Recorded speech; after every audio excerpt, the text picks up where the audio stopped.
Welcome to launchpad IAS. आज जो हम टॉपिक कवर करने वाले हैं in one day one topic के अंदर, दैट इज कच्छीवू आइलैंड। एंड ये कंट्रोवर्शियल आइलैंड क्यों है and in the recent times ये न्यूज़ के अंदर क्यों आता है बार बार।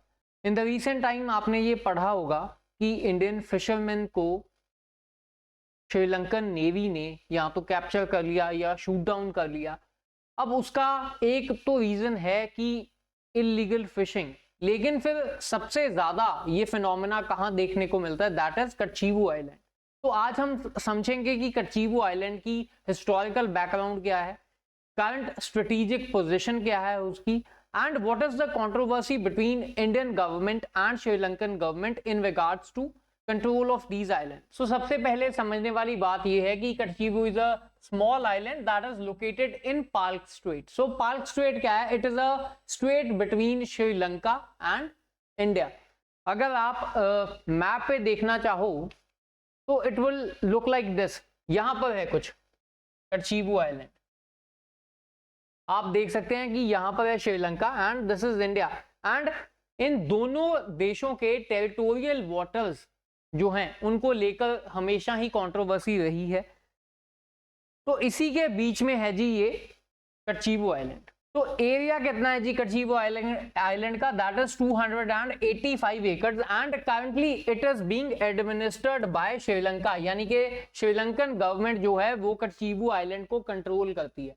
अब अगर कच्छीवू आइलैंड का हिस्टोरिकल बैकग्राउंड देखें तो आज से अगर कुछ साल पहले की बात करें, अप टिल 1974, तब तक ये कच्छीवू आइलैंड का कंट्रोल जो था वो इंडिया के पास था।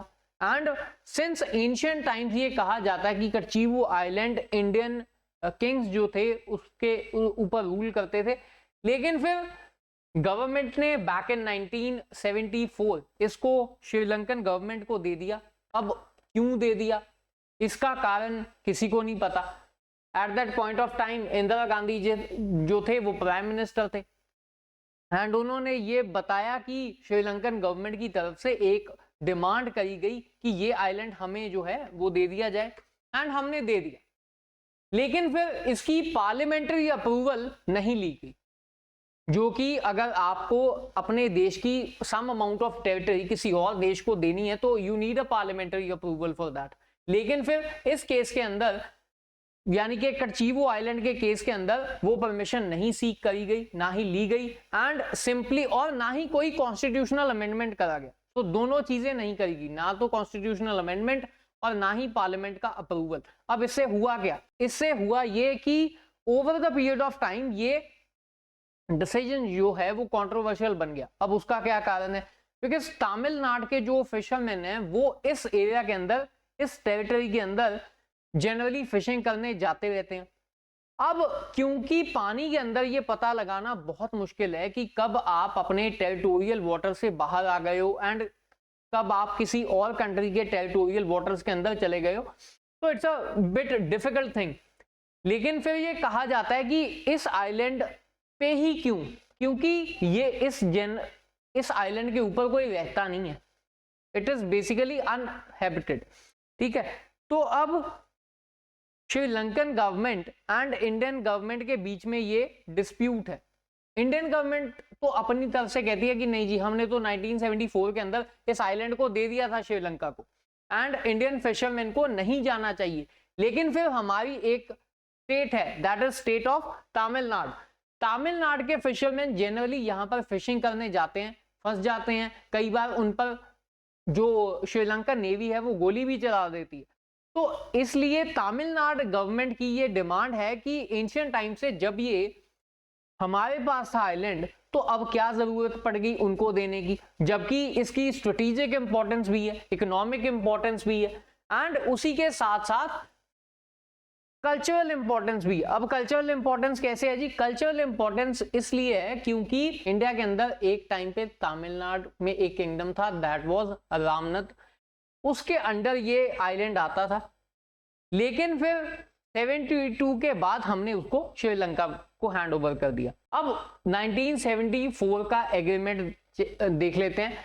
अब 1974 के अंदर इंदिरा गांधी जो कि तब इंडिया के प्राइम मिनिस्टर थे and on the other side was Sri Lankan PM. तो इन्होंने आपस के अंदर एक डील साइन करी, दो कंट्रीज ने आपस के अंदर एक डील साइन करी, लेकिन फिर इस डील के लिए कोई भी पार्लियामेंट्री अप्रूवल नहीं लिया गया। तो पहला तो ये एक कंट्रोवर्शियल बात है। लेकिन फिर 2024-2025 के अंदर एक आरटीआई डाला गया जिसके अंदर ये पूछा गया कि क्या कचीबू आइलैंड की टेरिटरी को श्रीलंका को हैंडओवर करने के लिए कोई कॉन्स्टिट्यूशनल अमेंडमेंट करा गया है या फिर पार्लियामेंट्री अप्रूवल लिया गया है। तो उस आरटीआई के अंदर रिवील हुआ कि ऐसा कोई भी अप्रूवल नहीं लिया गया। अब ये इशू जो है वो पॉलिटिकली सेंसिटिव भी बन गया है। क्यों? क्योंकि once you have handed over island to some other country तो कोई भी देने को उसको अब रजामंद नहीं होगा। क्यों? क्योंकि उनकी अब नेशनल प्रेस्टीज का सवाल बन जाएगा अगर वो वापस कर देंगे तो। अब देखते हैं कि ये कचीवू आइलैंड की इकोनॉमिक इंपॉर्टेंस क्या है। तो सबसे पहले it is a rich fishing ground, ठीक है, अच्छे प्रॉन्स मिलते हैं, अच्छी क्वांटिटी ऑफ फिश मिलती है। दैट इज व्हाई तमिलनाडु के जो फिशरमैन है दे आर ल्यूर्ड इनटू इट, ठीक है। उनको ऐसा लगता है कि जितना आगे जाएंगे, जितना डीप जाएंगे, उतनी बड़ी मछली मिलेगी एंड उसकी फिर इकोनॉमिक वैल्यू उतनी ज्यादा बढ़ जाती है। सेकेंड इज कि सोर्स ऑफ इनकम है। अब क्योंकि हमने इंडियन टेरिटोरियल वाटर्स के अंदर ज्यादा ओवर एक्सप्लॉयटेशन कर ली है फिशिंग को लेके, तो इसलिए फिशेस जो हैं उनकी गिनती कम है। लेकिन फिर इस एरिया के अंदर अभी इतनी ज्यादा एक्सप्लॉयटेशन नहीं हुई है, इतना ज्यादा शिकार नहीं हुआ, तो that is why they switch to these areas. Then फिर अगर ये आइलैंड हमें मिल जाएगा तो इसकी हेल्प से हम सी फूड एक्सपोर्ट के अंदर भी बढ़िया काम कर सकते हैं। क्यों? क्योंकि फिर ज्यादा कैचमेंट होगी, ज्यादा मछलियां पकड़ेंगे एंड ज्यादा एक्सपोर्ट करेंगे। सेकेंड इज कल्चरल सिग्निफिकेंस क्या है। Saint Anthony's festival. अब इस आइलैंड पे सिचुएटेड है सेंट एंथनीज चर्च। अब सेंट एंथनीज का चर्च का इंपॉर्टेंस इंडियन क्रिश्चियंस के लिए ज्यादा है। तो एक दिन, साल के एक दिन सिर्फ वो जहां पर जाते हैं एंड अपनी प्रेयर्स करते हैं, तो इसलिए कल्चरली भी इंपॉर्टेंट है। सेकेंडली लोकल इमोशंस अटैच्ड हैं। क्यों? क्योंकि इंडियन फिशरमैन को ऐसा लगता है कि हमारे परदादा बुजुर्गों के पास ये फिशिंग राइट्स थे इस लैंड के, लेकिन अब हमारे पास नहीं है, तो कल्चरल लॉस लगता है उनको। अब proximity to Indian coast makes it strategically sensitive. अब कैसे? क्योंकि हमने रिसेंट टाइम्स के अंदर पढ़ा कि श्रीलंका ने कभी चाइनीज आर्मी को एक बेस दे दिया, एक पोर्ट दे दिया।